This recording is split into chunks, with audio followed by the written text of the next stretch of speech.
عليكم، أنا المواطن كاظم علي الخزعلي ابن الكاظمية ببغداد وشروقي شيعي وافتخر. اللي جاي أشوفه من شعبنا الشيعي على السوشيال ميديا هو كارثة حقيقية بالنسبة لموضوع سوريا والجولاني أو المعروف أحمد الشرع. طبعا الشروخات اللي صارت بيننا وبين الشعب السوري صارت كلش عميقة وما جاي ألقي لها أي تفسير غير أنه إحنا كشروقية شيعة شعب فاشل فاشل فاشل بمعنى الكلمة. أولا على مود ما تقولون أنا عميل وطايح الحظ، ترى ماكو واحد أكثر من عدي زين كان يكره الجولاني إلى أن تأكدت أنه كان من صدق يحارب الأمريكان، وماكو أي ضحية عراقية سجلت هو قتلها بزمن الأمريكان من طبوا للعراق. ووراها من صار عضو بداعش أساسا كان بسوريا مو بالعراق. فإحنا كشروقية نقول أنه كان سجين عدنا وهو كان سجين بسجن أمريكي على أرضنا العراقية بال2003 قبل داعش، وهو انسجن لأن كان يحارب الأمريكان والمحتل الأمريكي. إحنا ما نعتبر الأمريكان محتلين، لأن جتنا الفتوى من السيد السيستاني سلام الله عليه أنه إحنا لازم ما نحارب الأمريكان، ما نحاربهم أبد. أنا هسه تأكدت أنه الجولاني ماكو برقبته أي دم عراقي، وسبب كرهنا إله بس على مود هو سني وسقط بشار الأسد اللي كان يقتل بالسوريين السنة، وإحنا كشروقيين شيعة بالنسبة لنا حلال قتل السني. وهذا الواقع طبعا مو كلاواتنا مال الإعلام ها إخواننا السني ها إخواننا السنة، لا. أولا تم تلقيب الجولاني بالارهابي من الامريكان، كل العالم لقبوا الجولاني بالارهابي بسبب الامريكان. زين هاي امريكا تقول حزب الله ارهابي همينه، وايران دوله مارقه ارهابيه. احنا ليش ما نسميهم ارهابيين طالما احنا نتبع روايات الامريكان؟ ليش؟ لان ببساطه حزب الله وايران شيعه من جماعتنا والجولاني سني من جماعه بني اميه. زين مو كلهم سويه كانوا بقوائم الارهاب الامريكيه؟ هسه يقول لي ايران وحزب الله ما كانوا ويا داعش. اي مو احنا طيحنا حظ السنه بسوريا. وانا ما احكي عن السنه اللي حاربونا، انا احكي عن النساء والاطفال اللي قتلناهم يوميا واغتصبناهم ويا جنود بشار الاسد وكان ما لهم ذنب بكل هاي السوالف. ترى انا جندي سابق بالحشد واعرف ايش جاي احكي، وكل واحد كان بالحشد يعرف كلش زين احنا ايش سوينا بالسوريين.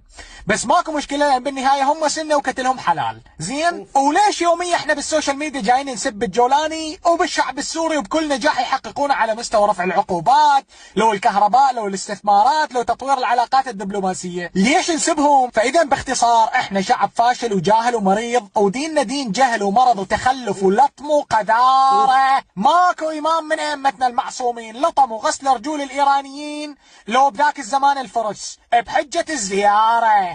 ماكو امام من ائمتنا يلعن عائشه اللي هي مرت جدهم النبي محمد. ماكو امام صعد للمنابر وعلم اتباعه انه ابو بكر والصحابه كفار وزنادقه. ديننا يعلمنا انه النبي محمد كان غبي واصدقائه وزوجاته كلهم خونه وفشله. ديننا يعلمنا انه الامام علي كان جبان وخايف من عمر من كسر ضلع الزهره سلام الله عليها. ديننا يعلمنا انه الامام علي خالق الاكوان ويشارك بالربوبيه مع الله، وبنفس الوقت هو رب جبان يخاف من عمر بن الخطاب. هاي شنو؟ وفوقاتها يجيك المؤمن يوميا صافت له وحده يتمتع بيها وهو شكله عبالك مثل الجيفه وراها الزينبيه تتمتع بالقذاره مالته. وهسه يقولون انت خائن ومو شروقي ولا شيعي. ليش يعني؟ على مود احكي كلمه الحق يعني؟ لا عمي ترى مو خائن، بس هسه جاي افتح عيوني وانا جاي اتعب من اشوف الجولاني يسوي ب10 اشهر الما سواه سياسي واحد من الحراميه اللي يكذبون علينا صار لهم 25 سنه. زين هاي حكومتنا مدعومه من الامريكان، ليش ماكو اصلاحات طرق وتطوير جسور ونظافه وكهرباء وصحه وماي وتعليم من 25 سنه؟ اموال النفط العراقيه اللي انباعت وطبت للخزينة العراقية وما باقتها أمريكا تقدر بنحو 1.4 تريليون دولار. ولد العيارة تريليون دولار.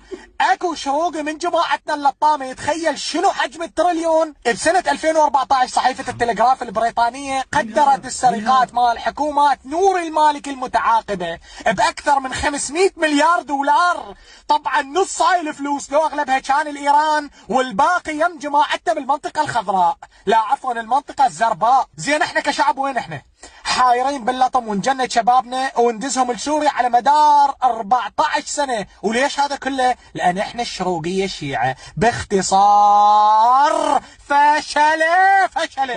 احنا فشلة وما نعرف نلعب سياسة وما نفتهم غير بسياسة البوق وتغييب العوام وتجهيل الشعوب. هذا بشار شيعي علوي من جماعتنا كان ناعل سوريا ومشلب بالحكم هو وابوه، وكان ينطي الاسرائيليين احداثيات عن الايرانيين الموجودين بسوريا حلفاء على مود ينقصفون الايرانيين، وكل هذا على مود يبقوا الاسرائيليين البشار بالحكم ليوم اكثر. هاي تقارير ايرانيه من الصحافه الايرانيه ترى اللي جابت هاي الاخبار، مو تقارير امريكيه لو اسرائيليه لو من الجولاني.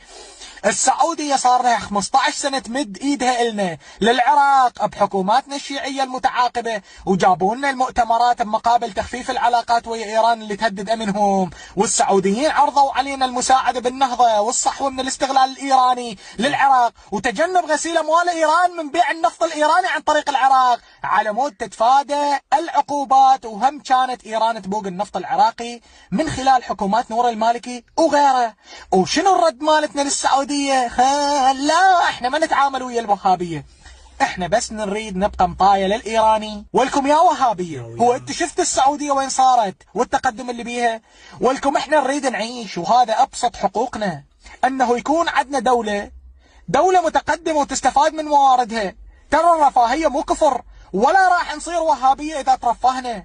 العراق بقيادتنا احنا الشروقية عراق مشرذم ومقسم، وباختصار احنا كشروقية ما نريد للتجربة السورية انها تنجح بقيادة واحد سني مثل الجولاني. لذلك احنا 24 ساعة حايرين، ها جولاني ارهابي، ها السوريين داعشيين وما اعرف شنو هاي السوالف. احنا فشلة ونريد كل العالم يصير فاشل مثلنا، لا تعليم لا طرق لا منطق لا كرامة، ونريد كل الدول تلحس رجول الايراني وتلطم يوميا من الصبح للليل. واحنا الشعب نحب القنادر ونريد كل الدول تاكل نعل وقنادر مثلنا. احنا شعب نحب الذل ونريد الدول تنذل مثلنا. ترى مو دفاعا عن سوريا، لان انا كشيعي شروقي بالزمن المعاصر عقيدتي تعلمني كره السني، ولكن اقول لكم ترى الجولاني جاي يبني بسوريا، وانا جاي اموت قهر كل مره يتحسن بها الوضع هناك، بكل مره يثبتون السنه انهم اهل حكم ورجال دوله، واحنا الشيعه اهل دمار وخراب. ايش وقت يجينا واحد شيعي لو شروقي